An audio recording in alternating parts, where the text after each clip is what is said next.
What sets you apart from everybody else? I mean, because there's always the good apples and there's the bad apples. And Absolutely. What are you guys doing differently to kind of make a name for yourself? Sure. If someone is wanting to know whether or not they're working with a legitimate credit enhancement company, there's a couple ways you can do it. Obviously, the Better Business Bureau is a good way to look.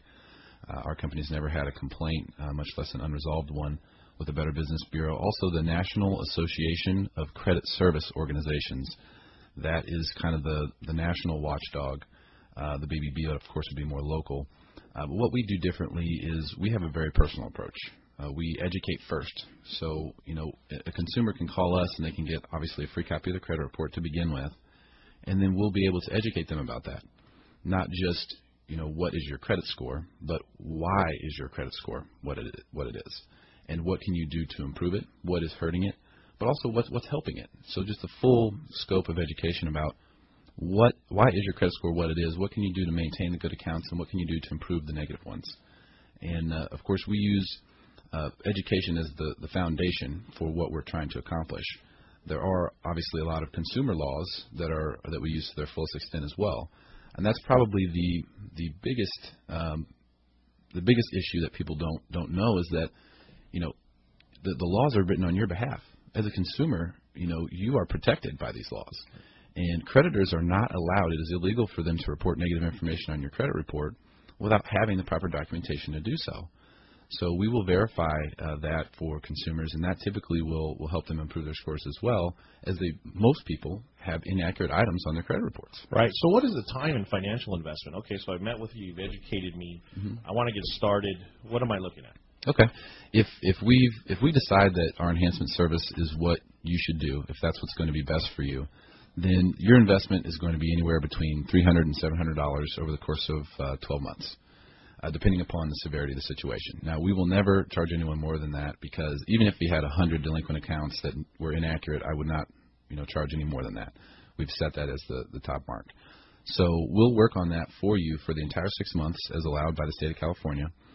And at the end of that 6-month period, if any stone is unturned, we will re-enroll you in the program for free for another 6 months. Do you have a website, or where can we go for more information? Absolutely. Perfectcredentials.com. is where you'll find us on the web.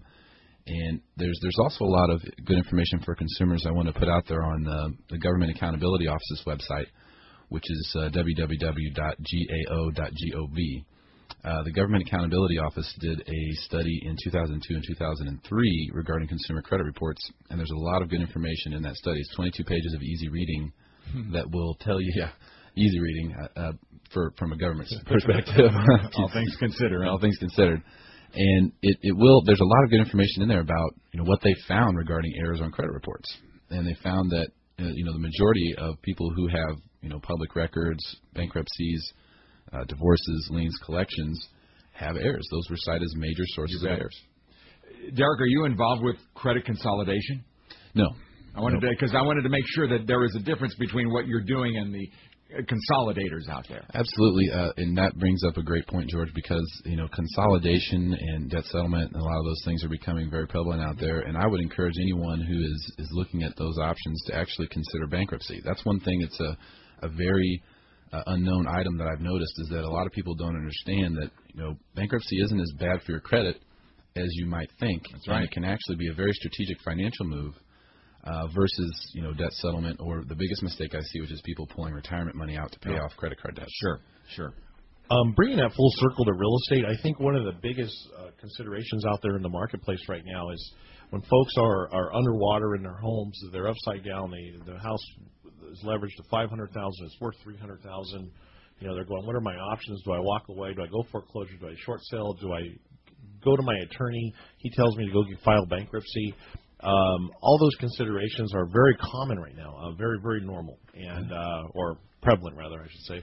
And so, folks have these types of questions. So I think it's a very current topic.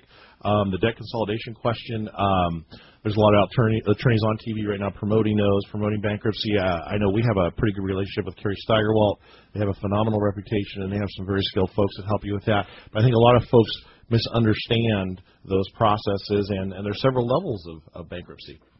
Absolutely, and it boils down to the education once again. What are your financial options, and what's going to be best for you? And that's what we try to help people achieve. And bankruptcy is a very viable option. The laws are written; they're very consumer friendly. Depending on the type of debt setup that you have, obviously speaking to an attorney would be the right thing to do. But if you're considering things like debt settlement, credit counseling, credit card counseling, which I would almost never recommend to anyone. Good point. Then, in fact, I would say that I will never recommend that to anyone. But if you're considering these things, you should consider all options and not just one or two. You want to get a good look at everything, and that's something that we try to provide for people, is a look at the full scope. What are all of the options? What is best for me? We're in this for the long term. We aren't going anywhere. We want to help people make the right decisions. And I think in doing that, ultimately, it will benefit everyone in the long run. It sounds to me, Derek, that the service you provide through your company Perfect Credentials would be very helpful for the potential home buyer out there, because they get, they're always told, you don't want to be surprised when you go in and fill out those forms to get a loan. About mistakes or problems or errors or things that could have been dealt with in advance, and will allow the process to move smoother.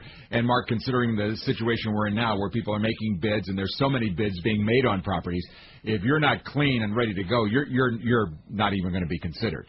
Right. Credit is imperative right now. Superior credit's imperative, because when you're competing against multiple offers and you have the ability to qualify with your profile versus the cash buyer in some cases. You want to be as strong as you can be.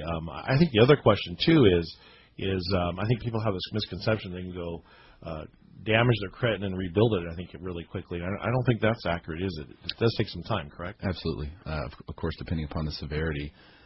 George, you make a good point in the sense that this is not something, because it takes a little bit of time, it's not something you want to be doing in a reactive state. Sure.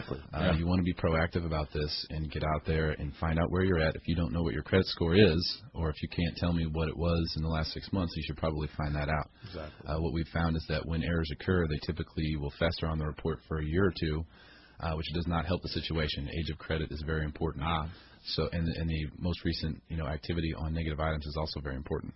And one other thing, just real quick, pulling your credit reports, which you're allowed to access the free reports every year from the 3 services, in and of itself tells you a little bit about the situation. But there is a correlation between that and credit scores, but it's not an absolute. Your credit report could look just wonderful, as you were mentioning earlier on, but when you go to calculate the score, there are so many other variables involved, right? Correct. The equation is almost a quadratic, integral. Yeah. I mean, it's very complex. Sure. So what we see is, there's people who've paid every bill on time their entire life, and they have a 650, and there's people who discharged bankruptcy 6 months ago that have 720. There you go. And it's all dependent upon the way that formula works. And it's interesting, but that also brings up another point when we were talking about bankruptcy. It's not as damaging to your credit as most people would think. I see a lot of people with 700 scores that have had bankruptcy. Interesting. The other consideration, too, that people forget about is the poorer the credit score when you go apply for a loan, the greater the interest expense to you, the consumer. So it could translate into thousands and thousands of dollars over the life of your loan. Just in some cases, maybe it's a small housekeeping item that needs to be deleted off your credit report. In other cases, maybe it's something a little more major that requires a little more effort. However, the difference between 5.5% and 5% interest rate over 30 years on $500,000 gets pretty significant over time. Tens of thousands. Yeah. Right. Derek, if you would give out your website address again. Sure. It's www.perfectcredentials.com.